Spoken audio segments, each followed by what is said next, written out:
Pois é, hoje eu quero falar sobre Josué 10, do versículo 16 ao 27, e quero colocar como tema: onde o inimigo se esconde, é exatamente ali que ele deve ser preso. Nós vemos aqui que o texto começa que os 5 reis fugiram. Depois que Josué invadiu a cidade, se nós acompanharmos o texto anterior, que precede esse que nós lemos hoje, nós vamos ver que quando eles viram que tudo que eles haviam programado para atacar Israel caiu por terra, porque Israel começou a vencer o exército e eles começaram a fugir. E os 5 reis resolveram se esconder numa caverna num local chamado Maquedá. O engraçado é que esse nome Maquedá significa lugar dos pastores, onde há pastos. E o inimigo muitas vezes procura fazer, trazendo por uma visão não contemporânea, mas para a nossa vida hoje, o inimigo se esconde no lugar onde a gente menos espera. Imagina que eles se esconderam no lugar onde era lugar de pastores, lugar onde havia pastos. O inimigo, ele toda vez para tentar atrapalhar a nossa vida ou trazer qualquer situação contrária, ele se camufla. Lugar de pastores significa o quê? Dentro da igreja. Significa o quê? Dentro do lugar onde você vai ali receber o que Deus tem preparado para você, o inimigo se esconde ali para atrapalhar a sua vida. Quantas vezes, infelizmente, pastores são usados pelo inimigo? Quantas vezes a mensagem que deveria ser a mensagem vinda direto do céu para te abençoar, para te dar crescimento, para ser um alimento para a sua vida, é na verdade instrumentos e armas do inimigo contra você? Aí se fala em manipulação de mensagem, se fala em tantas outras coisas. Entretanto, o inimigo, ele sabe exatamente como usar o púlpito, como usar a igreja, como usar o ambiente espiritual para nos atacar. Afinal de contas, Efésios fala exatamente isso, que nós devemos estar realmente revestidos da armadura de Deus. Por quê? Porque o inimigo se levanta contra todas as astúcias do inimigo que se levantam em ambientes espirituais. E a igreja é o quê? Não é um ambiente espiritual? Em ambiente celestial? Exatamente. Onde deveria o Espírito Santo agir com liberdade, muitas vezes o Espírito Santo é jogado para fora da igreja e quem está atuando ali nos púlpitos, às vezes são espíritos estranhos. Não estou falando de todas as igrejas, nem estou falando de todos os púlpitos. Mas eu quero dizer que muitas vezes, infelizmente, quando nós estamos fora da direção de Deus, em vez de sermos usados por Deus, somos usados pelo inimigo.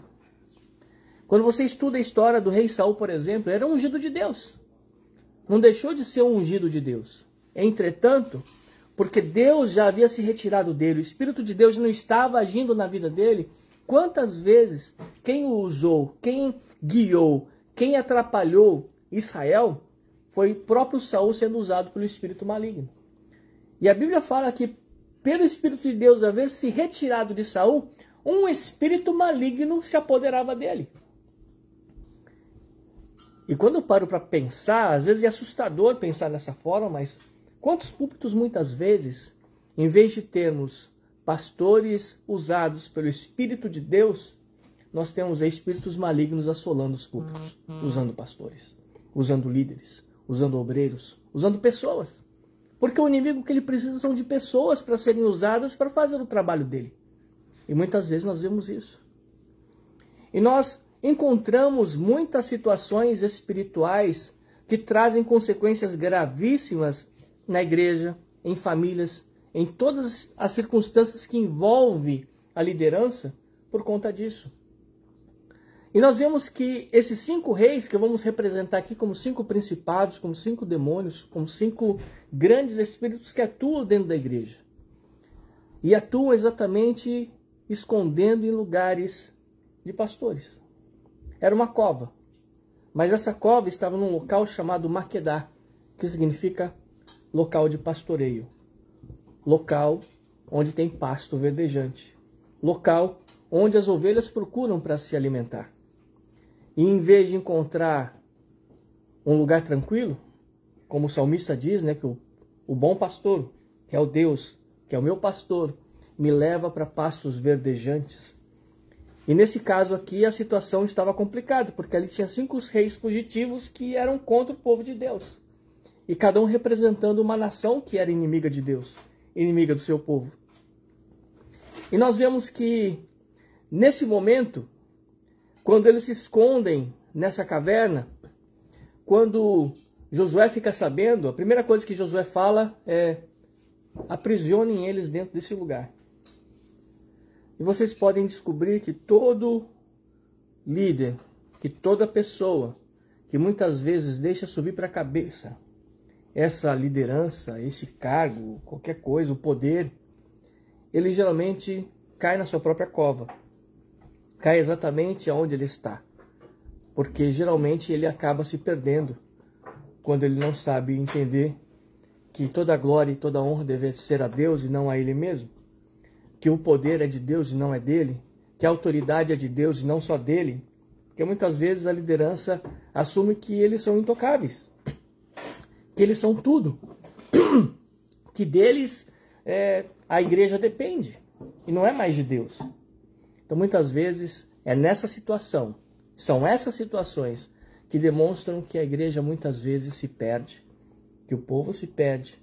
Porque não é mais Deus que está guiando mais o povo. Agora são homens. E quando o homem começa a guiar no lugar de Deus, o estrago é muito grande. E nós vemos que isso aconteceu com Israel. Quando Saul assume o lugar de Deus na regência de Israel, nós vemos que Israel se perde. O povo se perde. A nação se perde. E Saul se perdeu mais ainda. Porque ele não conseguiu entender o que era obedecer à direção de Deus. Ele queria apenas fazer valer o seu título, o seu nome, a sua autoridade, e achou que ele era mais importante do que Deus. E muitas vezes nós caímos nesse mesmo erro. Nós caímos nessas mesmas falhas. Basta Deus começar a nos abençoar, nos colocar em posições melhores, em situações melhores, que muitas vezes nós esquecemos de quem nos colocou ali, de quem nos consagrou, de quem nos ungiu. E quando isso acontece, infelizmente, nós permitimos que esses 5 reis, esses 5 principados, começam a agir dentro da igreja e dentro do nosso ministério, dentro de nossas famílias, dentro de nossa casa. E ele fala: rolai pedras grandes até que a entrada seja fechada. O que Josué queria mostrar ali, na verdade, é que esses espíritos precisavam ser desmascarados. Esses reis tinham que perceber que não tem como fugir da grande mão de Deus. Não era da mão de Josué, mas de Deus. Ele tinha certeza que Deus tinha entregado esses reis e todos os povos ali circunvizinhos na mão deles.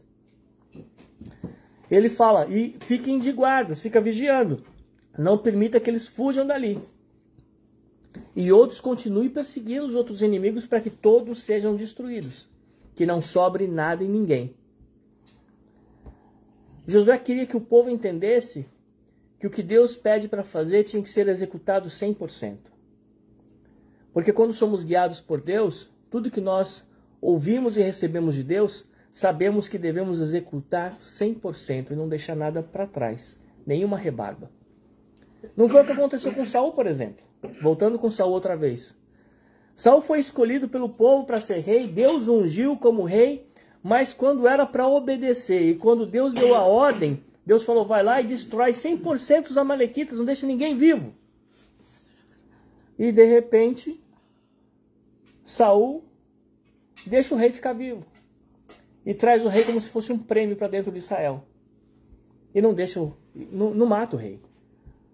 Também viu que tinha animais, tinha muita coisa interessante que para Israel e para ele seria interessante trazer como prêmio.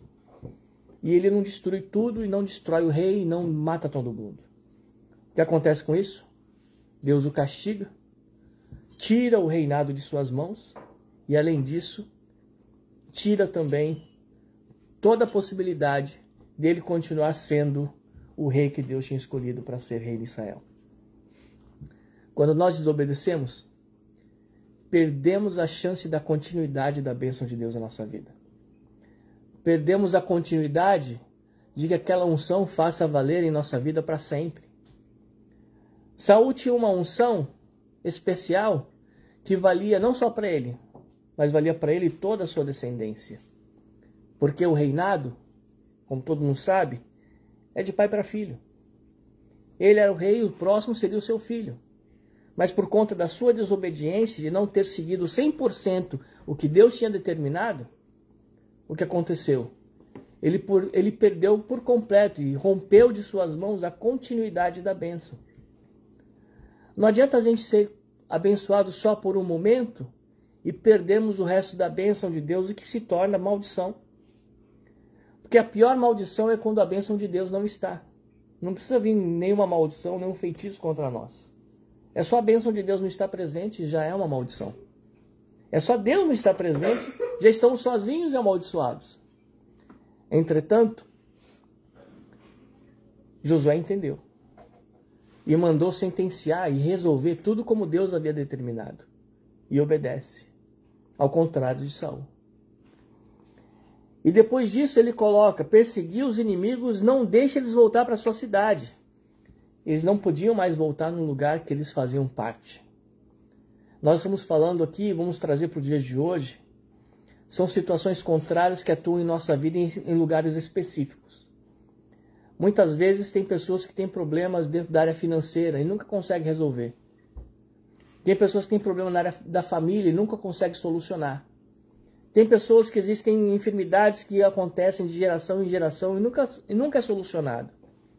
Mas quando Deus determina que chegou o momento de você quebrar de uma vez por todas a ação desses espíritos, desses principados, dessa situação contrária, se nós seguirmos 100% o que Deus está determinando e fazer por onde Deus está mandando fazer, nós conseguimos romper essa cadeia.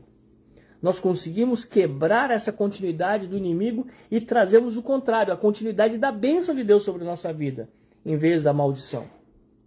Porque bênção, ou seja, a maldição hereditária, ela é contínua, de pai para filho, e continua de geração em geração. Mas quando Deus quebra essa maldição e trazemos no lugar da maldição a bênção de Deus, por esse livramento, por essa conquista, por essa libertação, a palavra de Deus fala que a bênção de Deus dura não é uma ou duas gerações, é mais de 1000 gerações sobre a nossa vida. A maldição alcança até a terceira e quarta geração, mas a bênção de Deus até 1000. Então, quando nós permitimos que Deus, através da nossa obediência, tenha uma continuidade de suas promessas em nossa vida, temos a certeza e a garantia de que seremos abençoados. Não pelo nosso mérito apenas, mas porque aquilo que Ele promete, Ele cumpre. E se nós seguimos aquilo que Ele determina, teremos a certeza de sua promessa cumprida em nós.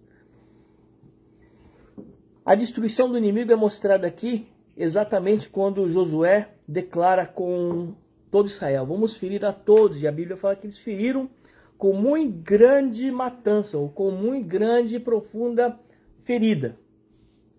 O que significa isso? Que não sobrou ninguém. Que todos foram destruídos. E depois de haver destruído todos, e todos voltaram até Maquedá, que significa o lugar do pastoreio, onde Deus trazia tranquilidade para eles, eles foram então até a cova e mandaram tirar os reis de lá.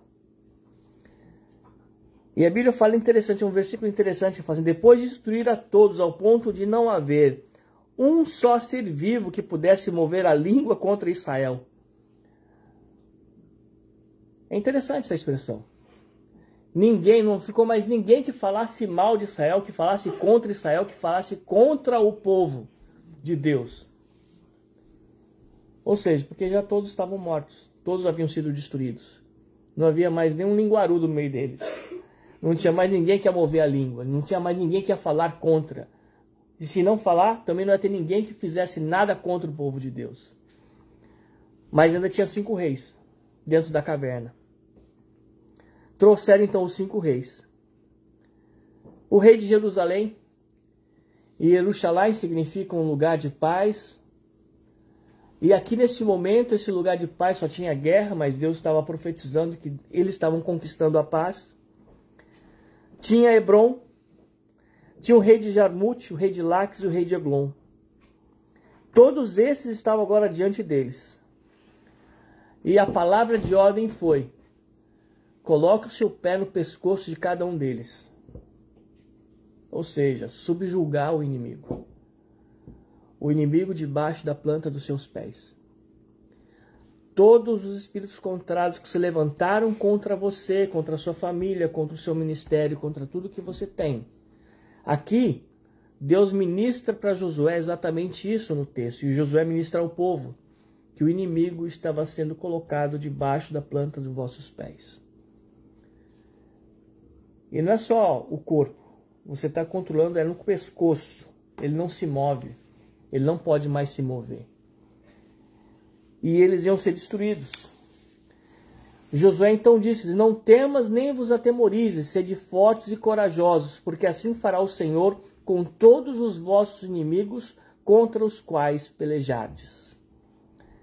E depois que mataram esses inimigos, esses reis, deixou eles pendurados no madeiro, para que todos vissem que o inimigo realmente foi envergonhado, foi destruído e foi tirado do meio deles.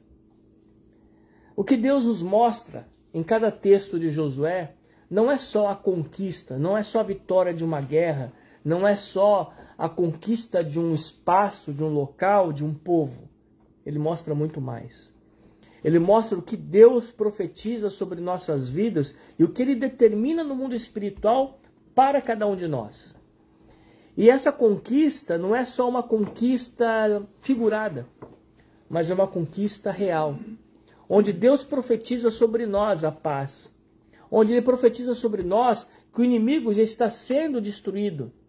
Se você observar cada significado de cada nome desses reinos, você vai descobrir que Deus começa a levantar aquele que fazia parte da colina, ou seja, as montanhas onde habitavam os inimigos que roubavam. Ou seja, quem escondia nas montanhas eram os ladrões, nas colinas eram os salteadores. Isso significa o quê? Aquele demônio, aquele espírito contrário que vem atrapalhar a sua vida financeira em todas as áreas. Talvez você está bem financeiramente, mas geralmente escoa o dinheiro no meio das suas mãos, dos seus dedos, você não sabe para onde vai. Você fala, mas eu sou dizimista, eu sou isso, sou aquilo, mas não adianta nada se você não enxergar por onde o inimigo está agindo e atuando para roubar aquilo que Deus está te dando. Nós temos que entender que o inimigo tenta tirar de nós aquilo que Deus deu e nós não podemos permitir. Nós temos que entender de onde ele vem e para onde ele está indo para roubar de nós. Ele é o ladrão da nossa alegria, ele é o ladrão da promessa, ele é o ladrão da bênção, ele quer roubar tudo de nós. Mas a promessa divina para nossas vidas é que nós somos mais do que vencedores em Cristo. E ele já determina lá na cruz do Calvário que nós, nele, já temos toda a vitória. E toda a herança que ele já profetizou e determinou na cruz do Calvário pertence a nós. Mas para vivermos essa vitória, nós temos que vivenciar, fazer valer tudo aquilo que Deus determinou no mundo espiritual para nós. Não adianta ficar de braços cruzados esperando as coisas acontecerem. Não vai acontecer sozinho. Tem o nosso lado, tem a nossa ação, tem a nossa atitude, tem o nosso comportamento, o nosso posicionamento espiritual. Isso é importante. Enquanto nós não nos posicionarmos, Deus não pode fazer nada. Ainda que Ele queira. Ele pode fazer. Mas Ele espera que nós venhamos nos posicionar diante da situação para que a vitória aconteça. É nossa parte. Posicionamento. Para que o nome dele seja glorificado. Porque se ele fizer as coisas, nós não reconhecemos no nosso posicionamento que Deus só fez aquilo porque nós nos posicionamos para ele fazer, agora não vai para ele. Ou muitas vezes achamos que só aconteceu porque eu fiz ou eu aconteci. Não. Deus não divide a glória dele com ninguém. Então nós precisamos entender que o nosso posicionamento é depender dele para que ele faça acontecer em nossa vida o que ele prometeu. Qual é a promessa de Deus? É de bênção, é de conquista, de vitória? Então que nós possamos estar debaixo da vontade dele. E a palavra de Deus fala ainda que Deus utilizou exatamente aquela caverna onde os reis estavam escondidos para enterrar o próprio inimigo ali. E é ali que Deus vai fazer que o inimigo seja enterrado. Deus quer tirar aquilo que atrapalha, aquilo que impede, aquilo que é o seu inimigo. É claro que muitas vezes o maior inimigo somos nós mesmos, a nossa incredulidade, ou a nossa falta de fé. Parece a mesma coisa, mas tem pesos diferentes. E muitas vezes nós não deixamos e não permitimos que Deus atue mais em nossa vida porque nós limitamos o poder de Deus em nós. Nós colocamos Deus muitas vezes bem distante de nós. Achamos que Deus não tem toda essa capacidade de mudar a nossa vida. Mas Ele tem. E Ele pode. Mas para isso nós temos que nos posicionar exatamente no lugar onde Deus quer, da forma como Ele quer e fazer o que Ele pediu. Se nós fizermos tudo isso, é o que Jesus mesmo disse. Se vocês estiverem em mim e as minhas palavras estiverem em vós, então você vai pedir tudo que você quiser e vai acontecer. Mas primeiro você tem que estar nele. E ao mesmo tempo as palavras dele precisam estar dentro de você. Não só guardada e escondida, mas atuante. Você precisa estar fazendo acontecer. Que Deus nos capacite a cada dia a fazer valer a vontade dele, a direção dele. E que nós possamos nos posicionar ao ponto de fazer valer as promessas de Deus em nossa vida. Que nós possamos agir do jeito que Deus quer que a gente atue.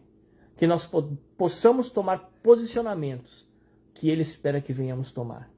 E que nós possamos viver a vontade dEle, para que possamos ver esses 5 reis, esses 5 principados, serem realmente totalmente destruídos de nossa vida, de nossa história, de nossos sonhos, de nossos projetos, de nossa família, de nosso trabalho, de nosso ministério, de tudo aquilo que Deus tem para nós. Que nós possamos declarar a vitória no nome de Jesus. Amém. Essa é a palavra de Deus para nós hoje. Que Deus esteja nos abençoando. Que Deus esteja abençoando a todos que estão nos acompanhando nessa live.